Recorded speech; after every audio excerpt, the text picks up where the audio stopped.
மா நான் 18 இட்லி சாப்பிட்டே முடிச்சிட்டேன். நீ இன்னும் சாம்பார் வைக்கிறியா?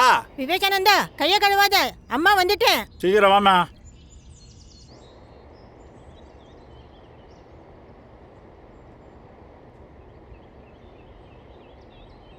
டேய், எப்ப பார் சோறு சோறுன்னு கொஞ்சமா சோத்த கம்மி பண்றா.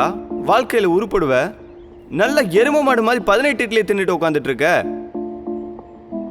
ஆபீஸ் காலங்காத்தால நிம்மதியா போக முடியுதா? கண்ணே கையை கழுவல இல்ல, 2 நிமிஷம். இது அம்மா சாம்பார் கொண்டாந்துடுறேன். போடுமா, அதுக்கு தானே அவனை வச்சிட்டு இருக்க. என்ன பேசுற? எதுக்கு காலையிலே அவன் கூட சண்டை போடுற நீ? அவனை அமைதியா சாப்பிடு விடு. இப்ப கூட அவனுக்கு தானே சப்போர்ட் பண்ற நீ. இப்ப புரியுதுமா. எங்க அவன் வேலைக்கு போயிடுவானோன்னு நீ தான் அவனை படிக்க வைக்கல போல. டேய் என்னடா பேசுற?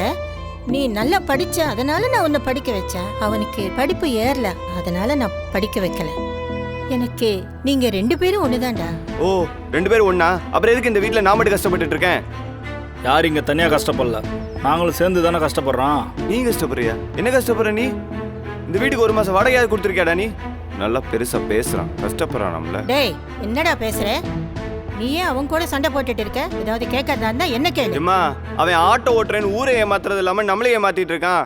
நீ வேணா அவனை நம்பிட்டுருமா, என்ன விட்டுரு. ஓ தோற அந்த அளவுக்கு வந்துட்டீங்களோ? மா யாரையும் இழுத்து பிடிச்சி வைக்கல, அவர் கிளம்பத்தானே கிளம்ப சொல்லுமா. விவேகானந்தா நீயாவது நான் சொல்ற பேச்சை கொஞ்சம் கேளேண்டா. அவனுக்கு என்ன வயசாகுன்னு தெரியுமாம்மா? நம்ம சொந்தக்காரங்களாம் அவனை பத்தி என்ன பேசுறாங்கன்னு அவன்கிட்ட சொன்னியா இல்லையா நீ?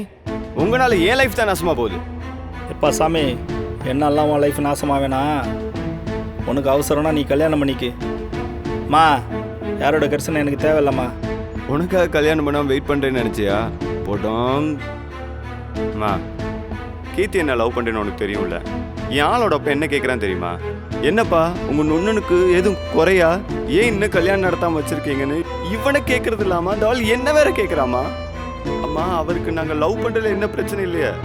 வீட்டுக்கு மூத்த பையன் கல்யாணம் பண்ணாம இருக்க உங்களோட இந்த முடிவு உங்களுக்கு வேணா சரியா படலாம். ப்ராப்ளம் என் பொண்ணுக்கு தான் கேட்கிறாருமா. இதை நான் எப்படி எடுத்துக்க, நீயே சொல்லு. அண்ணனுக்கு நான் சீக்கிரத்திலேயே கல்யாணத்தை முடிச்சு வச்சிருப்பா. இங்க பாரு, அவங்கிட்ட போடுற நாடகம்லாம் என்கிட்ட போடாத. சாமி ரூம்ல 3 ஜாதகம் வச்சிருக்கேன், எல்லாம் உங்க சொந்தக்கார பயல்க தான். ஒழுங்கா பார்த்து அடுத்த மாசத்துக்குள்ள கல்யாணம் முடிக்கிற வழியை பாரு. இல்ல அப்படின்னா எக்கேடோ போய் தொலைங்கன்னு நான் பேசாட்டு வெளியே போயிட்டே இருப்பேன். ஏண்டா இப்படி பேசுற? இங்க பாரு, நான் வீட்டை விட்டு வெளியே போயிட்டேன்னா உன் பிள்ளையால 1 மாசம் வாடகை கூட கொடுக்க முடியாது. அப்புறம் நீ நடுத்தரில் தான் வந்து நிற்கணும். நான் கிளம்புறேன். இன்னும் 1 மாசத்துல கல்யாணம் முடிக்கிற வேலையை பாரு.